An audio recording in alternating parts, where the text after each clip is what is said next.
안녕하세요, 우 실장입니다. 보통 작은 비행기라고 하면 국내 저비용 항공사들이 많이 운영하는 보잉 737이나 에어버스 320 시리즈들을 많이 생각하는데요. 대한항공에서 더 작은 제트 기종을 운항하고 있어서 제주를 다녀왔습니다. 에어버스 220-300입니다. 대한항공은 돈도 많은데 이걸 왜 쓸까요?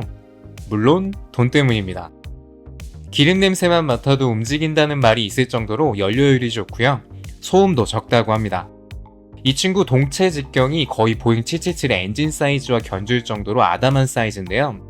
그래서 총 좌석도 140석으로 737-320 시리즈가 180석 정도를 운항하는 것과도 대비가 됩니다.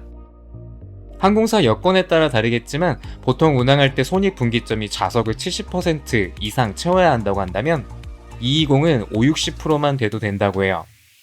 거기다가 기내 승무원도 3명만 타도 돼서 4명이 타야 하는 737이나 320 대비 인건비도 절약이 됩니다. 그래서 국내선이나 수요가 적은 가까운 국제선에 띄우고 있어요. 이 기종은 에어버스 이름을 달고 있지만 에어버스에서 만든 기종은 아니고요.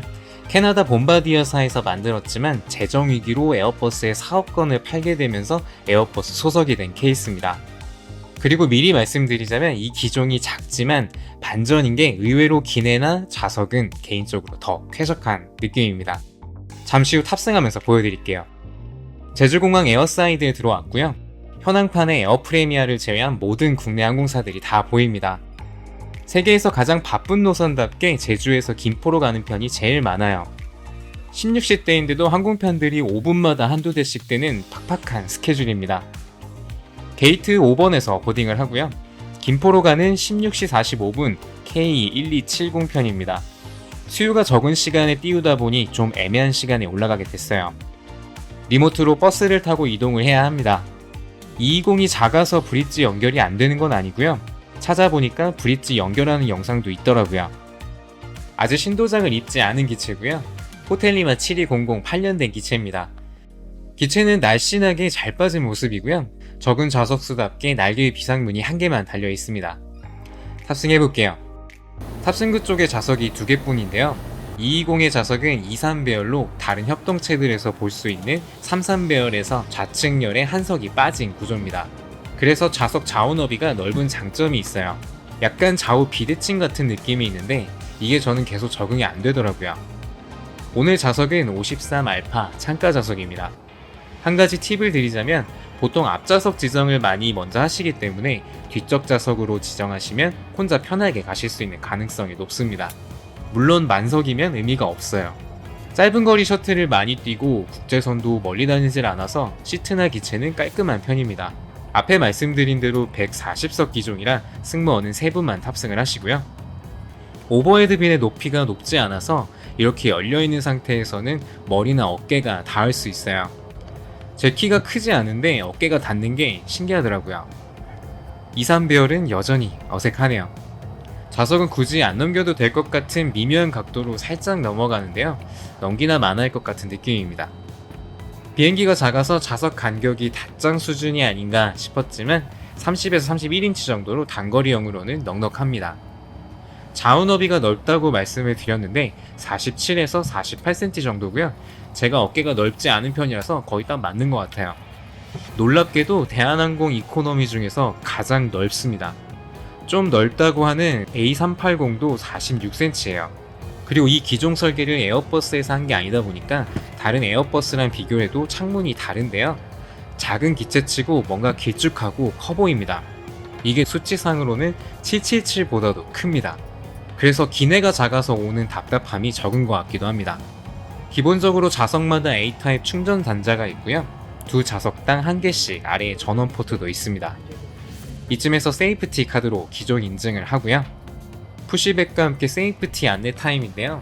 220을 타시면 대한항공 승무원들의 세이프티 데모를 보실 수 있습니다. 대한항공은 보통 모니터로 영상을 상영하기 때문에 승무원들이 직접 데모를 하는 걸 보기가 쉽지 않아요. 영상에 못 담은 게 아쉽네요. 그리고 이 기종만이 가지고 있는 특징이 엔진 소리인데요. 고래 소리가 나기로 유명합니다.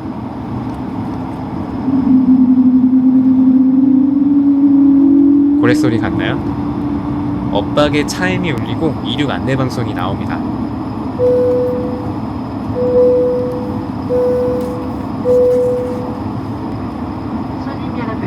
저희 비행기는 이제 이륙하겠습니다. 좌석 벨트를 매셨는지 다시 한번 확인해 주시기 바랍니다. 이륙하기 전에 고래소리 또 한번 나오니까 들어보면서 이륙할게요.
이륙 중에는 낑낑대는 소리가 꼭 귀신 소리 같기도 합니다. 상단 패널에 있는 에어벤트와 독서 등 생김새도 다른 에어버스에서 보던 것과는 좀 다르죠? 저도 220을 처음 타봐서 그런지 기내 구조랑 부품들이 다 새롭더라고요. 트레이 테이블 사이즈도 한번 볼게요. 기내식은 안 나오지만 테이블은 널찍하고요. 앞뒤 조절도 잘 되고 몸이랑 공간도 여유롭고 좋습니다. 그리고 220에 타면 꼭 봐야 하는 게 있는데요. 바로 뒤쪽 화장실입니다. 이유는 들어가서 보여드릴게요. 문을 열면 바로 보이는 저 창문입니다. 25,000피트 뷰를 즐기며 해피타임을 할 수 있습니다. 사이즈가 크니까 시원시원하고요. 날개도 잘 보이고 열어놓으면 뭔가 공간이 더 널찍해지는 느낌이라 덜 답답한 감이 있습니다. 나와서 음료 서비스를 받았고요. 오렌지 주스를 받아 마셨는데 근데 저는 주스를 왜 저렇게 아껴서 조금씩 나눠 마시는 걸까요? 더 달라면 더 주실 텐데 대여섯 번을 저렇게 홀짝홀짝 한 것 같아요. 오늘 제 옆자리를 비롯해서 우측 뒷열들은 다 비어서 운항을 했고요. 이렇게 보니까 새삼 창문이 또 크네요. 빛도 큼직큼직하게 잘 들어옵니다. 화장실 한번 가고 음료 2잔 마시면 착륙입니다. 터치다운하고도 고래소리 한 번 더 나와요. 착륙할게요.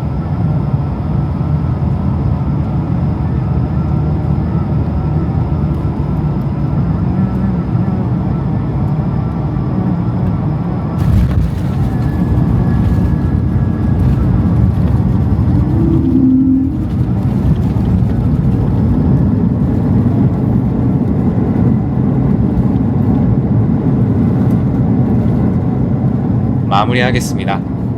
대한항공에서 제일 작은 비행기라고 했더니 주변에서 그럼 닭장 아니냐고 궁금해하시는 분들이 계시더라고요. 그 반대입니다. 비행기는 제일 작지만 좌석만큼은 대한항공에서 제일 좌우가 넓어서 좋았고요. 창문이 기체 사이즈 대비 광활하게 크고 비행 중 느껴지는 소음도 그렇게 크지 않아서 협동체에 답답해서 싫어하시는 분도 덜어 계신데 무난하게 타실 수 있지 않을까 싶습니다. 창문 달린 화장실부터 다른 에어버스와 다른 느낌들이 정말 새롭게 다가오는 기종이었고요. 한 가지 아쉬웠다면 탑승하고 하기할 때 계속 승무원분들이 머리 조심하라고 해주시는데도 자꾸만 머리를 부딪히는 제 멍청함이었습니다. 키 큰 분들은 타실 때 좀 조심하셔야 돼요. 김포에서도 스테카로 하기를 하고 버스를 타고 터미널로 이동했습니다. 멀어지는 220을 보며 오늘 영상 마치겠습니다. 영상 끝까지 봐주셔서 감사합니다. 다음 주에 봬요.